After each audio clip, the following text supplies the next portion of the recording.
Hi friends, ಎಲ್ಲರೂ ಹೇಗಿದ್ದೀರಾ? ನಾನು ಚೆನ್ನಾಗಿದ್ದೀನಿ. ನೀವು ಕೂಡ ತುಂಬ ಚೆನ್ನಾಗಿದ್ದೀರಾ ಅಂತ ಅಂದ್ಕೊಂಡಿದ್ದೀನಿ. ಫಸ್ಟ್ ಟೈಮ್ ನನ್ನ ಚಾನಲ್ನ ನೋಡ್ತಾಯಿದ್ರೆ ಪ್ಲೀಸ್ ನನ್ನ ಚಾನಲ್ನ ಸಬ್ಸ್ಕ್ರೈಬ್ ಮಾಡ್ಕೊಳ್ಳಿ, ಲೈಕ್ ಮಾಡಿ ಮತ್ತು ಕಮೆಂಟ್ ಮಾಡಿ.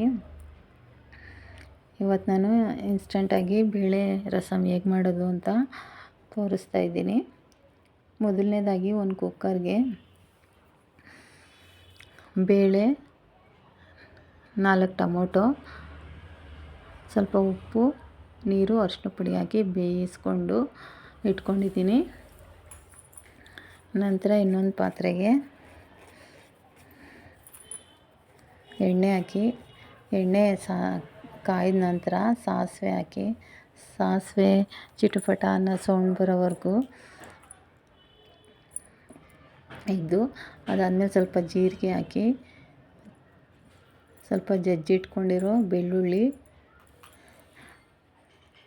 ಒಣಮೆಣ್ಸಿನ್ಕಾಯಿ, ಕರಿಬೇವು ಹಾಕಿ ನೀಟಾಗಿ ಫ್ರೈ ಮಾಡಿ ಇಟ್ಕೊಂಡು ಬೇಯಿಸಿಟ್ಕೊಂಡಿರೋ ಬೇಳೆನ ಸ್ಮ್ಯಾಶ್ ಮಾಡಿಕೊಂಡು ಅದಕ್ಕೆ ಎಷ್ಟು ಬೇಕಷ್ಟು ನೀರು ಸೇರಿಸಿ ಮಿಕ್ಸ್ ಮಾಡ್ತಾಯಿದ್ದೀನಿ. ಸ್ವಲ್ಪ ರುಚಿಗೆ ತಕ್ಕಷ್ಟು ಉಪ್ಪು ಮತ್ತು ಅರಿಶಿನ ಪುಡಿ ಹಾಕಿ ಒಂದು ಕುದಿ ಬೇಯಿಸ್ಕೊಂಡು ನಂತರ ನಾನು ಅದಕ್ಕೆ ಇನ್ಸ್ಟಂಟ್ ರಸಮ್ ಪೌಡರ್ ಹಾಕ್ತಾಯಿದ್ದೀನಿ. ನಾವು ಮನೆಯಲ್ಲೇ ಮಾಡ್ಕೊಂಡಿರೋ ರಸಮ್ ಪೌಡರ್ ಇದೆ ನಮ್ಮ ಮನೆಯಲ್ಲಿ, ಇನ್ಸ್ಟಂಟ್ ರಸಮ್ಮು. ಅದನ್ನು ಒಂದೇ ಒಂದು ಸ್ಪೂನ್ ಹಾಕಿ ಒಂದು ಕುದಿ ಬೇಯಿಸ್ಕೊಂಡ್ರೆ ಸಾಕು, ರಸಮ್ ರೆಡಿ ಆಗಿಬಿಡುತ್ತೆ. ಇದು ಬಿಸಿ ಬಿಸಿ ಅನ್ನಕ್ಕೆ ಚೆನ್ನಾಗಿರುತ್ತೆ. ಬರೀ 10 ನಿಮಿಷದಲ್ಲಿ ಇನ್ಸ್ಟಂಟಾಗಿ ಮಾಡ್ಕೊಳ್ಬೋದು. ಯಾರು ಸಡನ್ನಾಗಿ ಮನೆಗೆ ಬಂದರೆ ಇದ್ರ ಜೊತೆಗೆ ನೀವು ಸೈಡಿಸ್ ಆಗಿ ಹಪ್ಳ ಏನಾದರೂ ಕರ್ಕೊಂಡು ಊಟ ಮಾಡ್ಬೋದು. ಮಧ್ಯಾಹ್ನದ ಊಟಕ್ಕೆ ಮತ್ತು ನೈಟು ಊಟಕ್ಕೆ ಇದು ಚೆನ್ನಾಗಿರುತ್ತೆ.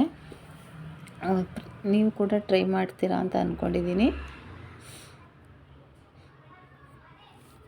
ನೆಕ್ಸ್ಟ್ ವೀಡಿಯೋದಲ್ಲಿ ಸಿಗ್ತೀನಿ. ಬಾಯ್.